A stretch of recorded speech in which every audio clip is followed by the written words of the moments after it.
Bom dia, boa tarde ou boa noite, dependendo do horário que você estiver aí nos assistindo. Meu nome é Sérgio W. Soares e estamos dando início a mais um programa Minutos de Espiritismo. Tema do programa de hoje: o suicídio na visão espírita. Como agir com quem pensa nisso ou já o fez? Ou seja, já desencarnou, né, por causa disso, tá? Então, o que acontece? Como é que o Espiritismo fala? O que o Espiritismo diz sobre o suicídio?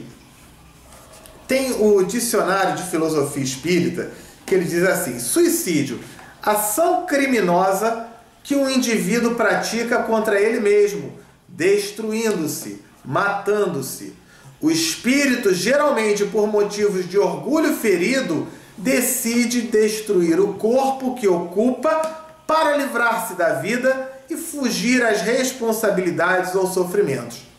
Existem outras causas de suicídio, como por exemplo, doenças mentais, tais como psicoses, etc. Mas de qualquer modo, o espírito está envolvido ou se envolvendo em situações de grande sofrimento espiritual, visto que sai da vida antes do momento oportuno, carregado da força vital que anima a matéria corporal.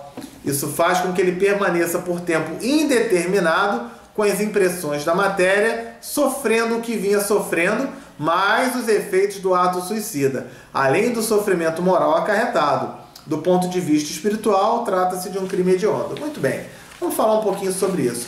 O suicida, então, ele tem uma noção. O que leva uma pessoa ao suicídio?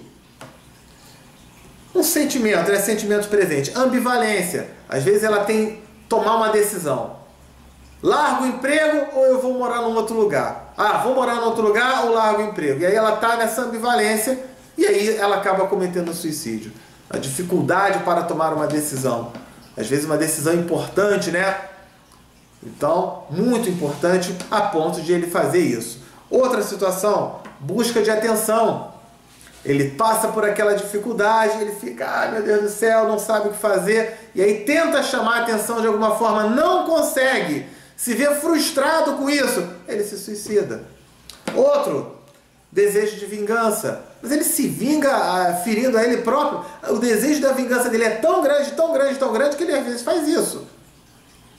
Desejo de fugir de uma situação desagradável. Está passando por um momento difícil e ele encontra como saída isso. Outro, desejo de ir para um lugar melhor. Ah, esse mundo, essa dificuldade, eu não tenho dinheiro, eu não tenho saúde, eu não tenho nada disso, que ele resolve se matar. Outro, procura de paz. Ele acha que vai encontrar a paz com relação a isso e acaba não encontrando. Por quê? É preciso compreender o seguinte: a vida continua. Para quem não tem a noção espírita de que somos espíritos eternos, a vida continua, essa pessoa acha que, tirando a sua própria vida, dá um ponto final. Eu costumo brincar falando o seguinte: numa partida de futebol, é comum o goleiro ir para a área adversária tentar fazer o gol? Não é. Ele está correndo um sério risco se ele fizer isso, não é isso? Mas no último minuto do jogo, o time dele está perdendo. Você vê por aí o goleiro ir para a área do adversário. Por quê?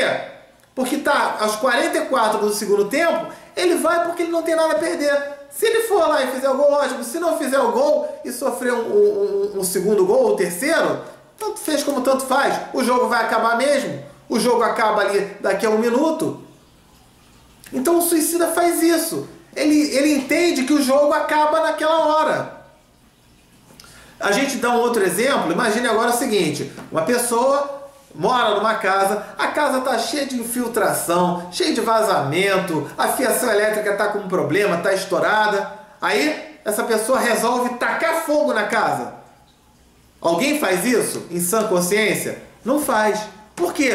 Porque tem o dia seguinte. Ela sabe que está difícil hoje, pior se eu tacar fogo na casa, que eu não vou ter onde dormir, onde morar, eu vou ter que construir tudo de novo, vai ser uma complicação danada. Então, o que acontece? Ninguém taca fogo na casa, porque sabe que tem o dia seguinte. O espírito, a pessoa que geralmente vai buscar o suicídio, ela não tem a noção de que tem o dia seguinte. Ela vai buscar essa paz e não vai encontrar. Da mesma forma que aquele cara que se resolvesse incendiar a casa, ele ia acordar no dia seguinte com mais dificuldade ainda, ok? O que nós podemos fazer por quem já desencarnou pelo suicídio? O poder da prece, o poder das boas vibrações, das boas energias. Pegue Evangelho segundo o Espiritismo, capítulo 28. É o capítulo que fala sobre preces espíritas.